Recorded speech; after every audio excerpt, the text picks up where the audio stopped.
লেখা আছে দেখেন, on January 1, 2015, high and Lewis company purchase 12% bond having a maturity value of টাকা 3 lakh of টাকা 3,22,744। 2015 সালে January 1 তারিখে হাই অ্যান্ড লুইস কোম্পানি ক্রয় করছিল একটা বন্ড যার ফেস ভ্যালু 3 লাখ টাকা ছিল। এবং সে কত টাকার জন্য ক্রয় করছে? 3,22,744 টাকা দিয়ে ক্রয় করছে। এবং সুদের হার ধরা হয়েছিল 12%। দেখেন তাহলে 3 লাখ টাকা, এটা হচ্ছে ফেস ভ্যালু। 3 লাখ টাকা ছিল ফেস ভ্যালু, আর আমরা ক্রয় করছি 3,22,744 টাকা দিয়ে। তাহলে এইটা হচ্ছে আমাদের প্রিমিয়াম। এটা আমাদের কি? প্রিমিয়াম। ফেস ভ্যালু 3 লাখ, 3 লাখের থেকে বেশি মূল্যে ক্রয় করছি, তাহলে এইটা হচ্ছে আমাদের প্রিমিয়াম বন্ড। বোঝা গেছে? প্রিমিয়াম। অজিত রয়, বুঝতে পারছেন এটা প্রিমিয়াম কিভাবে বুঝলাম? হ্যাঁ, জি স্যার, জি স্যার, বুঝেছি। ওকে, কে আমিন আপু জয়েন করছেন। কে আমিন কি অ্যাকাউন্টিং ডিপার্টমেন্ট?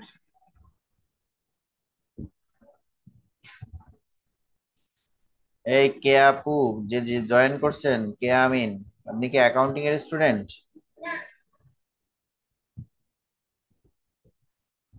আচ্ছা। The bonds provide the bond holders with a 10% yield. দেখেন এই যে একটা ইয়েল্ড রেট দেখা আছে। They are dated January 1, 2015 and mature January 1, 2020। মানে এই বন্ডটা আমরা ক্রয় করছিলাম 2015 সালে January 1 তারিখে, এবং ম্যাচিউর মানে মেয়াদ শেষ হবে 2020 সালে January 1 তারিখ। With interest payable, sorry, interest receivable December 31 of each year, যেখানে প্রতি বছরে December 31 তারিখে সুদটা গ্রহণ করা হবে। তাহলে দেখেন আমাদের অঙ্কের মেয়াদ কয় বছর? 2015 সালে January 1 থেকে 2020 সালে January 1 পর্যন্ত। তাহলে আমরা 15 থেকে 19 বা ধরতে পারি, যেহেতু 20 সম্পূর্ণ না। তাহলে 5 বছর হচ্ছে মেয়াদ আমাদের। 15, 16, 17, 18, 19, 20। 20 আমরা কিন্তু ধরবো না। High and Lewis Company use the effective interest method to allocate unamortized discount or premium.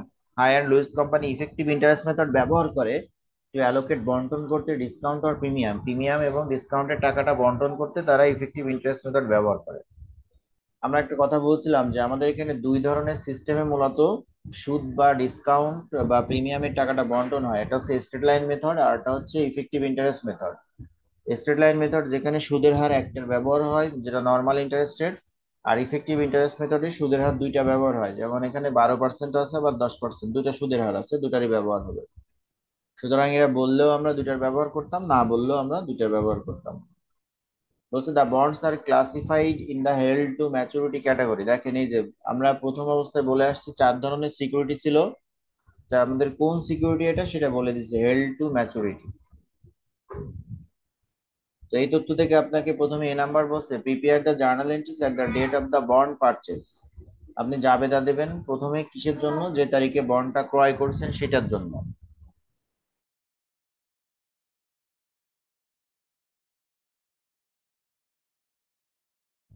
তো দেখেন আমাদেরকে জাবেদা দিতে বলছে যে তারিখে আমরা বন্ডটা ক্রয় করছি সেই তারিখে। তো আমাদের নিয়ম ছিল কোনো বন্ড ক্রয়ের জাবেদা হচ্ছে পার্টিকুলার পার্টিকুলার বন্ড ডেবিট বা পার্টিকুলার সিকিউরিটি ডেবিট, আর হচ্ছে ক্যাশ ক্রেডিট ছিল। তাহলে এখানে আমাদের দেখেন সিকিউরিটিটার নাম কিন্তু যা বলে দিচ্ছে, হেল্ড টু ম্যাচুরিটি। পার্টিকুলার সিকিউরিটির পরিবর্তে আমরা লিখবো held to maturity debit R cash credit. কত টাকা দিয়ে আমরা ক্রয় করছি? এখানে টাকা কি 3 লাখ বসবে না 3,22,000 সামথিং বসবে? কোনটা বসবে?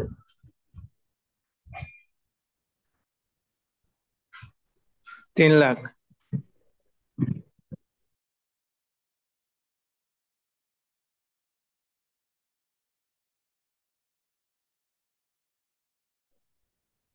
অজিত ভাই, না 3 লাখ না। দেখেন আমাদের এটা ক্রয় করতে বলছে, মানে ক্রয় মূল্যে যাবে দিতে বলছে, বন্ড পার্সেস। 3 লাখ তো ফেস ভ্যালু ছিল। আমরা প্রিমিয়াম বুঝলাম কিভাবে? 3 লাখের বেশি মূল্য দিয়ে ক্রয় করছি তাই প্রিমিয়াম। তাহলে এখানে বসবে 3,22,744। বুঝছেন কথা? ক্রয় মূল্যটা দিতে বলছে। মনে করেন আপনার কাছে একটা জিনিসের দাম ছিল 3 লাখ, কেউ আপনার কাছ থেকে 3,22,000 টাকাতে কিনেছে, তাহলে তার ক্রয় মূল্য কত? এখানে সে মূল্যটা বলবে। বুঝছেন? ওকে। তো দেখেন রিকোয়ার্ড এ তো আমাদের যাবে দেওয়া হয়েছে এইটুকুই, held to maturity debit cash credit 3,22,744। Held to maturity security Bangla কি? হেল্ড টু ম্যাচুরিটি সিকিউরিটি, মেয়াদ পূর্তিতে যে সিকিউরিটিটা দেওয়া হয়, আপনার ওখানে যে স্ক্রিনশট দিচ্ছেন ওখানে সুন্দর করে বাংলা লেখা আছে দেখবেন।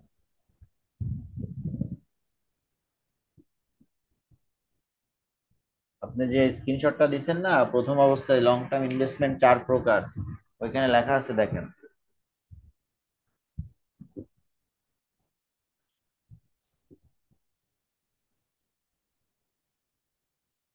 আচ্ছা, এবার আসে রিকোয়ার্ড বি তে। আমাদের বলছে prepare a bond amortisation schedule, আমাদেরকে একটা শিডিউল করতে বলছে। এখন আমাদের এই অঙ্কটা হচ্ছে প্রিমিয়াম, তো এটা হচ্ছে প্রিমিয়াম বন্ড। প্রিমিয়াম বন্ডের ক্ষেত্রে, প্রিমিয়াম বন্ডের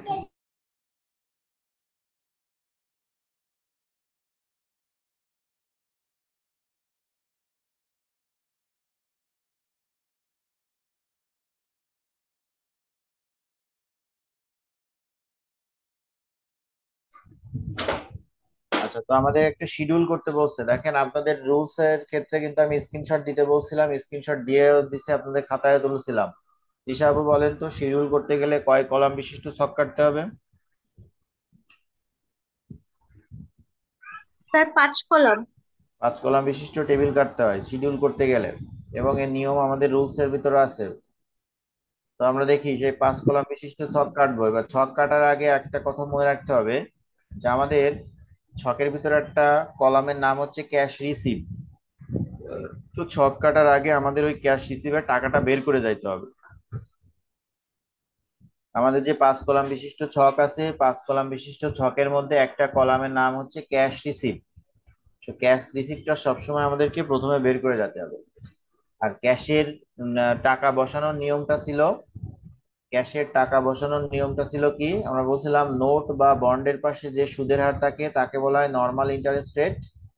এখানে দেখেন নোট বা বন্ডের পাশে ফেস ভ্যালুর পাশে যে 3 লাখ টাকা ছিল, 3 লাখ টাকার পাশে যে সুদের হার 12%, এটা হচ্ছে নর্মাল ইন্টারেস্ট রেট। এটি ফেস ভ্যালুর উপর কেটে ক্যাশে বসাতে হয়। তাহলে 3 লাখের উপর এই যে 12%, এটা কেটে আমরা ক্যাশে বসাবো। ফেস ভ্যালুর পাশে যে সুদের হারটা থাকে এটা কেটে আমাদেরকে ক্যাশে বসাতে হয়।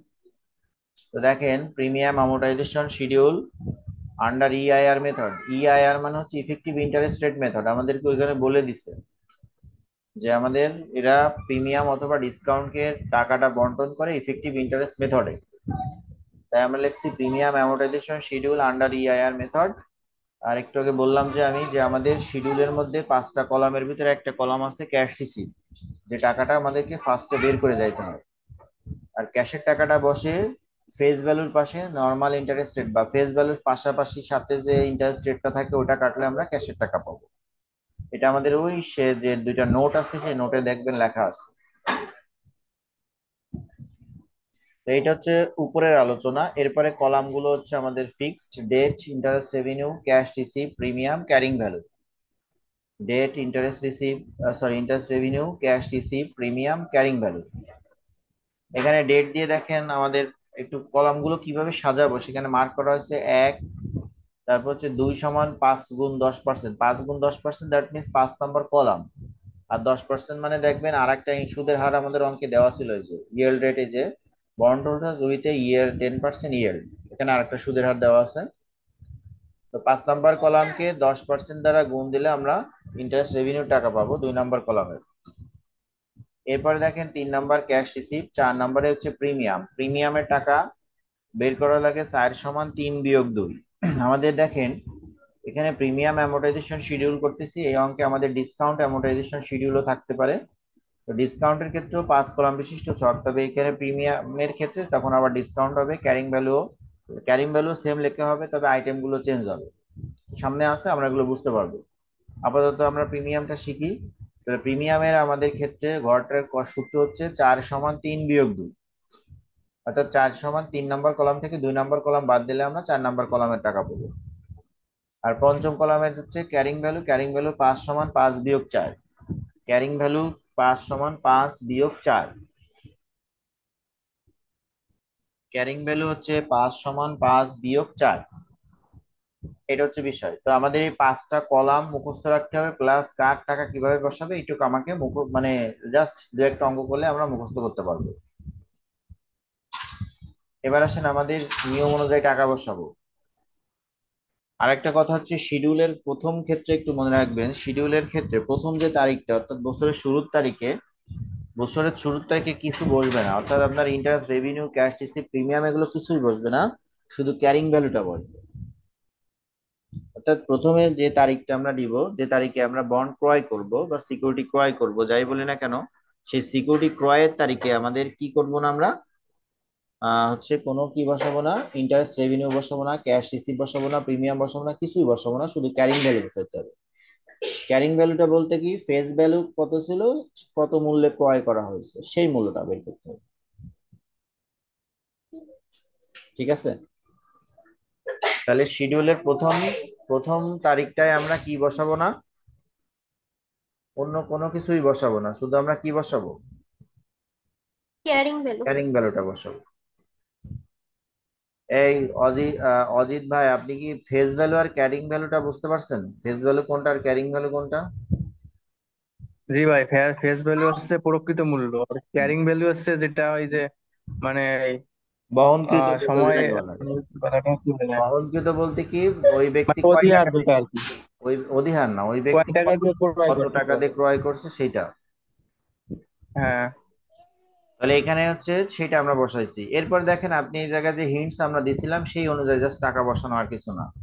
আর ওই জায়গা কিন্তু বলছে প্রতি বছরের ডিসেম্বর 31 তারিখে সুদ প্রদান করবে, তাই 2015 সাল ডিসেম্বর 31 তারিখে সুদ দেওয়া।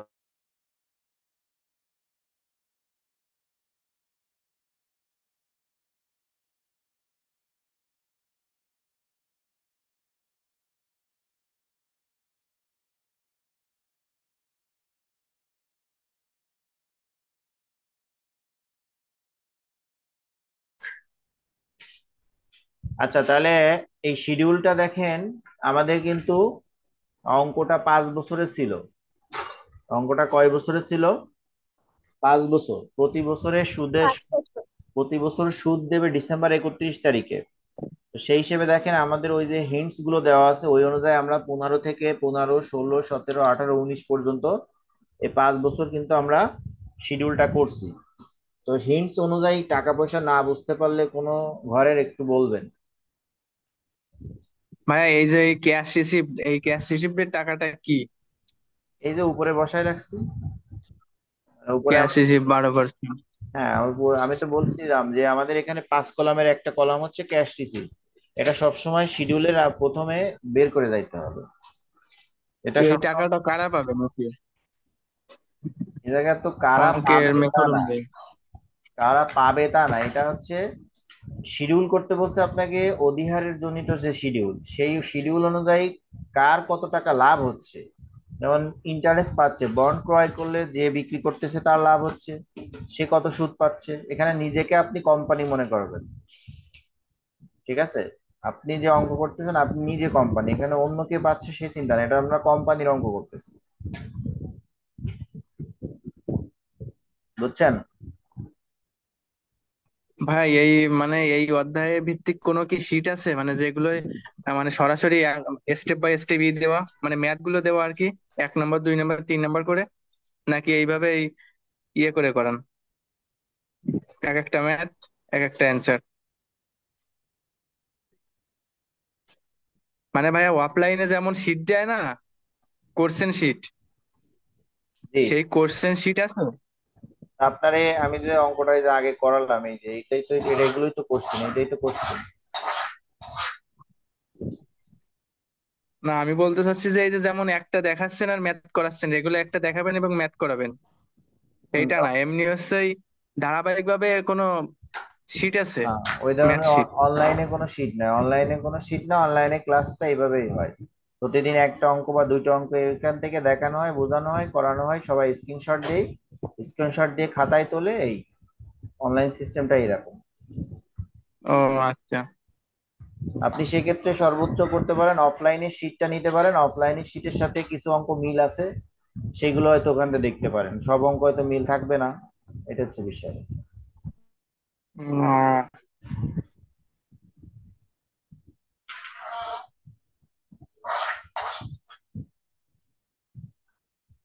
তাহলে মোটামুটি এই শিডিউলটা কি বোঝা গেছে যে শিডিউলের মানগুলো কিভাবে আসছে? জি স্যার।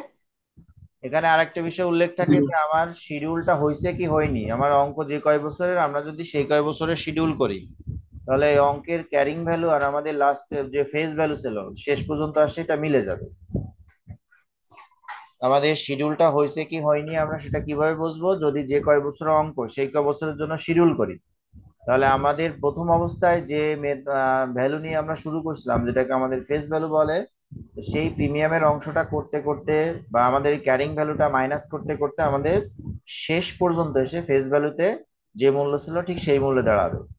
তাই এখানে আমাদের 19 সালে এসে কিন্তু সেই মূল্যে দাঁড়াইছে, আমাদের ফেস ভ্যালু যে ছিল 3 লাখ সেই মূল্য দাঁড়াইছে। এটা এটা আপনি বুঝতে পারবেন অঙ্ক করলে, যে আপনারা অঙ্ক করলে হচ্ছে।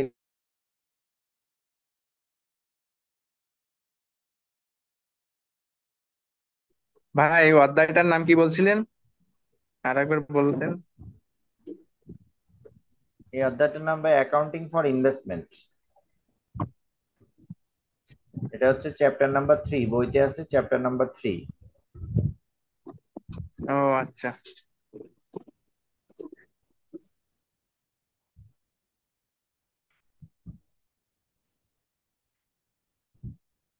এবার হচ্ছে রিকোয়ার্ড সি, দেখেন রিকোয়ার্ড সি তে বলছে prepare the journal entries two record the interest receive and the amortisation of for 2015।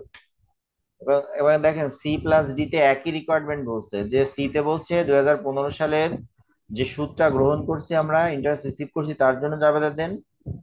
R D number বলছে 16 সালের জন্য একই জিনিসই বলছে, 16 সালের জন্য যে সুদ গ্রহণ করছি তার জাবেদাটা দেন।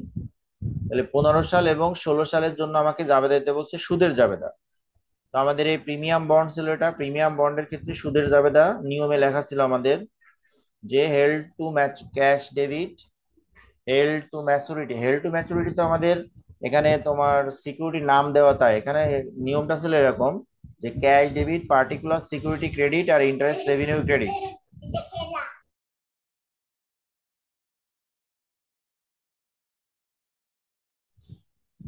হিসাবু হিসাবু নিয়ম তো পড়ছিলেন, এখানে কি ছিল প্রিমিয়ামের ক্ষেত্রে এটা ছিল না যে cash debit, particular. Particular security credit আর ইন্টারেস্ট রেভিনিউ ক্রেডিট। তো আমাদের পার্টিকুলার সিকিউরিটি যেহেতু অঙ্কের নাম হচ্ছে হেল্ড টু ম্যাচুরিটি সিকিউরিটি, তাই আমরা এখানে হেল্ড টু ম্যাচুরিটি সিকিউরিটি দিছি। আমাদের সবার জন্য 15 সাল এবং 16 সাল উভয়ের জন্যই একই জাবেদা, কারণ এটা আমাদের নিয়মের জাবেদা, এটা সবার জন্যই একই জাবেদা। 17 সাল বললেও সেম জাবেদা হতো, শুধু টাকা পয়সার ডিফারেন্সটা হবে। তো প্রথম হচ্ছে 15 সাল, 15 সালের টাকা পয়সাগুলো আমরা কোথায় পাইছি, আমরা যদি শিডিউল করি তাহলে শিডিউল দেখে দেখে সরাসরি আমরা টাকাটা বসায় দেবো। তো দেখেন এই যে 15 সালের ডিসেম্বর 31-এ আমরা ক্যাশে রিসিভ রিসিভ করছি 36,000, আর ইন্টারেস্ট রেভিনিউ ছিল আমাদের কত টাকা, 32,274 টাকা। 74। আচ্ছা, আর ডিফারেন্স করলে দেখবেন হেল্ড টু ম্যাচুরিটি টাকা হচ্ছে, অর্থাৎ 36,000 আর 32,274 ডিফারেন্স করলে 3,726 টাকা হচ্ছে হেল্ড টু ম্যাচুরিটির টাকা। বুঝতে পারছেন এই টাকাটা? জি স্যার। সেম ভাবে 16 সাল জাবেদা তো একই, 16 সাল আপনি এখান থেকে দেখে বসাবেন। 16 সাল ক্যাশ রিসিভ হচ্ছে 36,000, তারপর হচ্ছে আপনার ইন্টারেস্ট রেভিনিউ আছে 31,902, আর আপনি ডিফারেন্স করলে দেখবেন 4,098 টাকা, এটা হচ্ছে আপনার ইন্টারেস্ট, সরি হেল্ড টু ম্যাচুরিটির টাকা।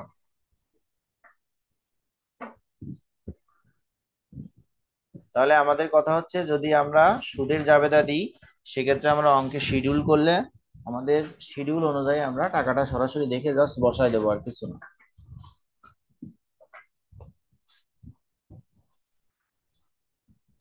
Clear? G sir.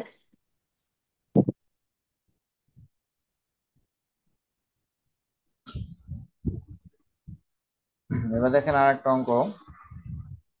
At December 31, 2013, the available for sale security portfolio for STP Graph is as follows.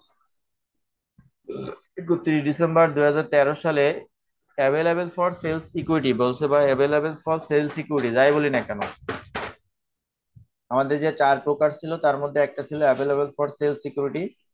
এর একটা তথ্য দেওয়া আছে, এর আন্ডারে 3টা সিকিউরিটি আছে এ বি সি, প্রত্যেকের কস্ট দেওয়া আছে, প্রত্যেকের ফেয়ার ভ্যালু দেওয়া আছে। দেখেন এখানে কস্ট 17,500, বাজার মূল্য, ফেয়ার ভ্যালু মানে বাজার মূল্য, যাই বলি না কেন ন্যায্য মূল্য, 17,500, তার থেকে 15,000 বাদ দিল, মানে কেনা ছিল 17,500, আর হচ্ছে আপনার বাজার মূল্য হচ্ছে 15,000, তাহলে আপনার লাভ হয়েছে না লস হয়েছে বলেন তো?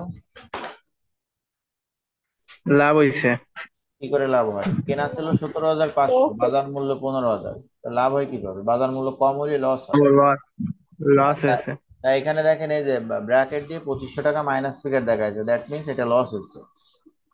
তারপরে দেখেন 12,500 কেনা ছিল, 14,000 বিক্রি করছি, লাভ হয়েছে অবশ্যই। 23,000 কেনা ছিল, হুম। 23,000 বিক্রি করছি, এটাও লাভ হয়েছে। তাহলে এই দেখেন, এই তিনটা সিকিউরিটি অর্থাৎ অ্যাভেলেবেল ফর সেলস সিকিউরিটির আন্ডারে তিনটা সিকিউরিটি আছে এবিসি, যা বিক্রি করে আমাদের একটার জন্য লাভ, মানে একটার জন্য লস হয়েছে, বাকি দুটায় লাভ হয়েছে। তাহলে এই সব মিলায় এই সিকিউরিটিটার জন্য সব মিলায় 1500 টাকা পজিটিভ আছে, এই যে 1500 টাকা কি আছে, পজিটিভ আছে না? পজিটিভ। তার মানে কি লাভ আছে না? আমি বলতে পারি তিনটা জি। সিকিউরিটি বিক্রি করে তার হাতে লাভ আছে, বাজার মূল্য সমন্বয়, তিনটা সিকিউরিটির বাজার মূল্য সমন্বয় করে তার হাতে কি আছে, লাভ। টাকা লাভ আছে। আচ্ছা, তিশা আপু বুঝতে পারবেন এই যে যা লাভটা থাকলো, এটা কি বিক্রয় জনিত লাভ নাকি বলেন তো বাজার মূল্য সমন্বয় জনিত লাভ, তিশা আপু?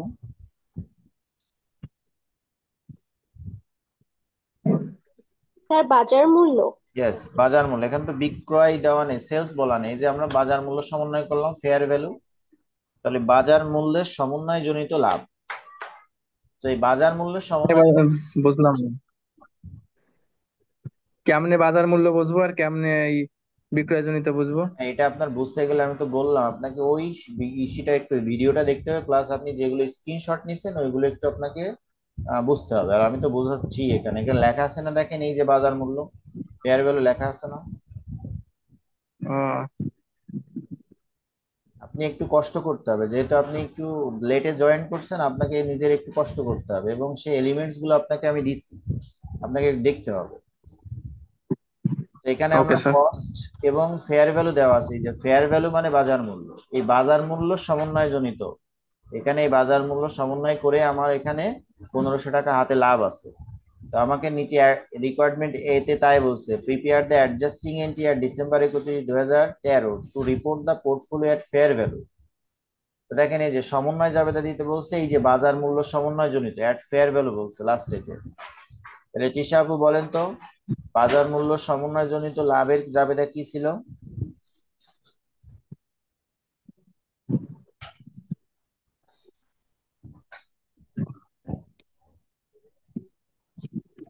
স্যার বলতেছি।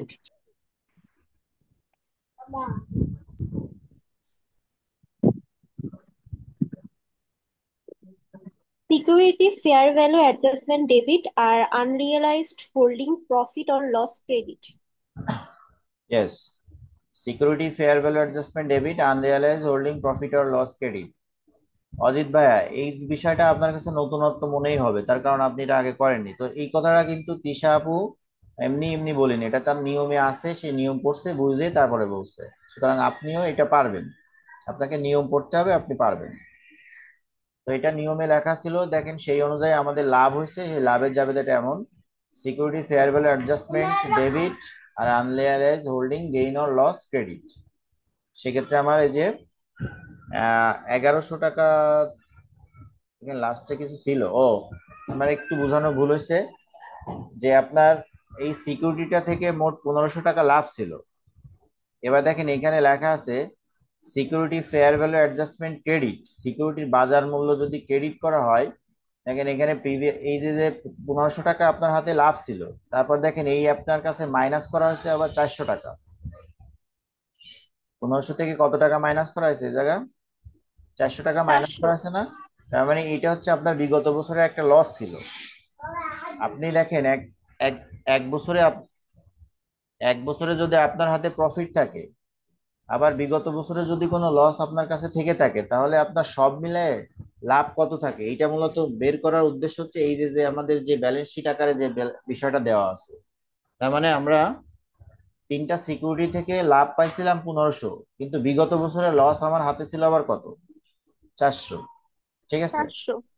আচ্ছা, সেই 400 টাকা মাইনাস করার পর আমরা পাইছি হচ্ছে আমার হাতে লাভ আছে কত, 1100 টাকা। 1100। ওকে, তাহলে এই 1100 টাকা লাভ আমরা এখন, তাই ওখানে আমরা 1100 টাকা লাভের জাবেদাটা দিচ্ছি। Security fair value adjustment debit, unrealized holding gain loss credit 1100। ঠিক আছে। জি স্যার। এবার দেখেন বি নাম্বার বলছে show the balance sheet presentation of the investment, show the balance sheet presentation of the investment related accounts at December 31, 2013। Balance শিটে উপস্থাপন করতে বলছে আপনাকে ইনভেস্টমেন্ট রিলেটেড যে বিষয়টা আছে। আপু আপনি দেখেন আপনার কোনো ব্যালেন্স শিটের নিয়ম লেখানো ছিল ওখানে? রুলসে কি কোনো ব্যালেন্স শিটের নিয়ম ছিল? না স্যার। ছিল না, ওকে, সমস্যা নেই। এখন না। এই নিয়মটা হবে, দেখেন এই ব্যালেন্স শিটের নিয়মটা হচ্ছে এমন, আমরা চূড়ান্ত হিসাব করি ব্যালেন্স শিটে আমাদের স্বাভাবিক কার্যক্রম। দেখেন আমাদের ইনভেস্টমেন্টের অঙ্ক করতেছি না আমরা, আমাদের চ্যাপ্টারের নামই তো accounting for investment. G sir. তাহলে আমাদের এই ইনভেস্টমেন্ট জনিত যে বিষয়টা থাকে ব্যালেন্স শিটের মধ্যে, সেই কাজটুকু আমাদের এখানে আসবে। সেটা দেখেন কি কি হতে পারে। দেখেন এই যে আমাদের মূলত এখানে দুইটা বিষয় আসে। একটা হচ্ছে আপনি যখন চূড়ান্ত হিসাব করতেন দেখেন লং টার্ম ইনভেস্টমেন্ট লিখতেন, আবার লং টার্ম ইনভেস্টমেন্টের সুদ লিখতেন, তাই না?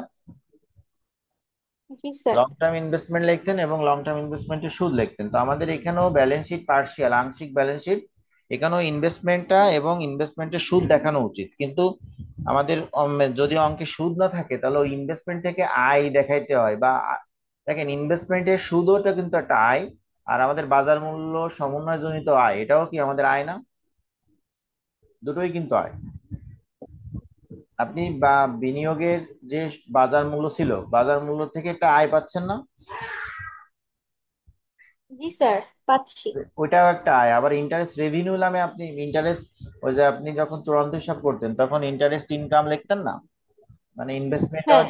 সেটাও আমার আয়। তার মানে এখানে জাস্ট আমাদের ব্যালেন্স শিটে শুধুমাত্র আমাদের আসবে ইনভেস্টমেন্টের ওই পার্টটুকু, ইনভেস্টমেন্টের নামটা আসবে, আর হচ্ছে আপনার কতটুকু আপনার গেইন হয়েছিল চলতি বছরের জন্য সেইটা আসবে। হ্যাঁ। আচ্ছা। তো দেখেন আমার ইনভেস্টমেন্টের এখানে হচ্ছে আহ টোটাল বাজার মূল্য ছিল হচ্ছে 54,500। টোটাল বাজার মূল্য কত ছিল? 54,500। আর এই সেই বাজার মূল্য থেকে আমার হাতে লাভ ছিল মোট 1,500। 1500। হ্যাঁ, তো জাস্ট এইটুকুই আসবে আর কিছু না। আচ্ছা। ভাইয়া কারেন্টের ঝামেলা এই জন্য অফে চলে গেছিলাম। আচ্ছা সমস্যা নেই, আমি রেকর্ডিং করছি তো, আমি রেকর্ডিং গ্রুপে দিয়ে দিবেন, একটু বুঝে নিয়ে নেন। 3 মিনিট সময় আছে তো, আবার লিঙ্ক কেটে যাবে, বাকিগুলো একটু বুঝাই, ঠিক আছে? আপনি একটা রিকোয়ারমেন্ট মিস করছেন, শুধু এই ব্যালেন্স শিটটা। এখানে ইনভেস্টমেন্টে এবং ওকে। কিভাবে আসছে রেকর্ডিংটা একটু শুনে নিন। আচ্ছা এরপরে দেখেন সি নাম্বার রিকোয়ারমেন্টটা বলছে prepare the journal entries for 2014 sale of security. দেখেন অজিত ভাই আপনি বলেছিলেন যে কখন আমি বসবো বা হচ্ছে বাজার মূল্যজনিত লাভ লস হয়েছে আর কখন বিক্রয় জনিত। আপনার দেখেন এখানে কিন্তু বলে দিছে জাবেদা দেখান 2014 সালে sale of security A, security A বিক্রি করছেন সেই সংক্রান্ত জাবেদা। তাহলে এই যে কিন্তু সেলস বলে দিছে, তাহলে আপনি যখন বিক্রি করবেন তখন আপনার এখানে লাভ লস সৃষ্টি হবে, লাভ হতে পারে লস হতে পারে। আর বাজার, ও, আর এখানে কিন্তু বাজার উপরেরটা কিন্তু দেখেন আপনি বাজার মূল্য জনিত লাভ লস ছিল, ঠিক আছে? তো এগুলো দেখে আপনি লেখা দেখেই বুঝতে পারবেন আস্তে আমার আস্তে। একটা কোশ্চেন আছে বলেন। ভাইয়া। হ্যাঁ আমি এখন শুনছি। এইখানে ওই যে মানে কোম্পানি তো তিনটা, এখন কোম্পানির দেখা যাচ্ছে প্রথমটায় তো লস হয়েছে আর তৃতীয়টা আছে লাভ হয়েছে। এখন লাভ লসের ক্ষেত্রে কি আলাদা কোনো জাবেদা আছে? না না, আপনার প্রথম অবস্থায় মানে লাভ হলে আপনার, একটা, লস হলে আরেকটা? হ্যাঁ আগে আপনি একটু বোঝেন, আপনার প্রথম অবস্থায় বোঝাটা ভুল হয়েছে। সেটা হচ্ছে এখানে খেয়াল করেন, কোম্পানি একটাই এসটিপি গ্রাফ, এটা হচ্ছে কোম্পানি। আর ওইটার ওইটার লং টার্ম ইনভেস্টমেন্টের নাম হচ্ছে অ্যাভেলেবল ফর সেল সিকিউরিটি। খেয়াল করেন, এবার তার আন্ডারে 3টা সিকিউরিটি আছে কিন্তু সব মিলাই হচ্ছে অ্যাভেলেবল ফর সেল সিকিউরিটি। ও আচ্ছা, বুঝা তাহলে গেছে? সিকিউরিটির লাভ লসের মানে হ্যাঁ ইয়ে হ্যাঁ, আছে। হ্যাঁ হ্যাঁ, সিকিউরিটি লাভ লসের ও সবকিছু আপনার আচ্ছা, ঠিক নিয়মে আছে। আছে দেখবেন। ও আচ্ছা আচ্ছা। এবার তাহলে এটা আমরা বিক্রি করব, এখন বিক্রয় যাবে তা দেবো দেখো।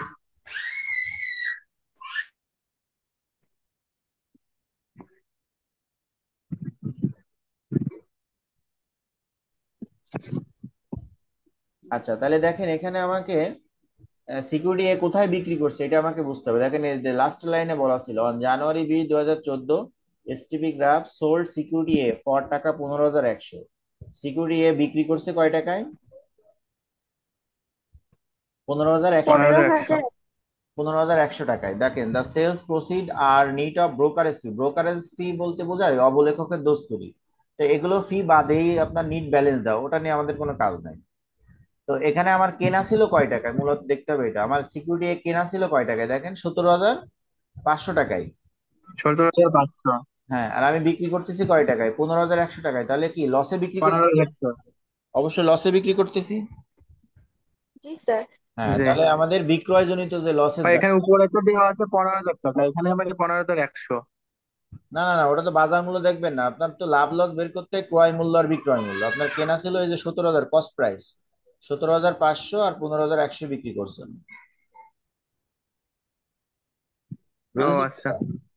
এবার স্ক্রিনশট দেন, এই যে হচ্ছে জি যার ভাই, বুঝেছি। স্ক্রিনশট দেন, 30 সেকেন্ড সময় আছে তো, লিঙ্ক কেটে যেতে পারে। দ্রুত স্ক্রিনশট দেন। জি এই স্যার। রেকর্ড নেন।